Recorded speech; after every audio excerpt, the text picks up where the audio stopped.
बहिणींची आबरू वाचवण्याच्या शरद पवारांच्या विधानाला अजितदादांचं उत्तर.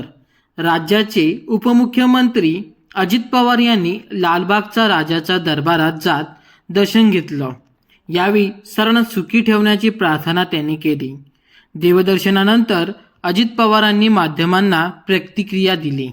त्यावेळी अजित पवार काय म्हणाले बघा. 1,500 रुपये देण्यापेक्षा सरकारने बहिणींची आबरू वाचवावी असे म्हणत शरद पवार यांनी शिंदे सरकारच्या लाडली बहीण योजनेवर टीका केली. पवारांच्या या टीकेला आता उपमुख्यमंत्री अजित पवार यांनी उत्तर दिलं आहे.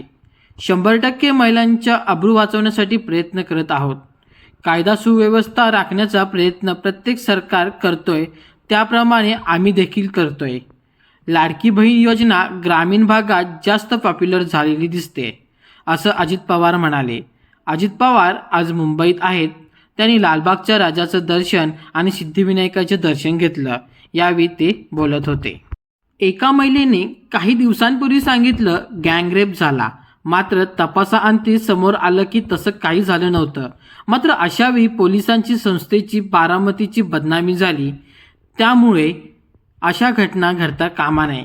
तक्रार आल्यानंतर SP आणि संबंधित हे सगळ्या प्रशासनांना ताकद लावली. माझ्या सगळ्या नावाने कारण नसताना कोणालाही गोवण्याचा प्रयत्न करू नये असं अजित पवार म्हणाले.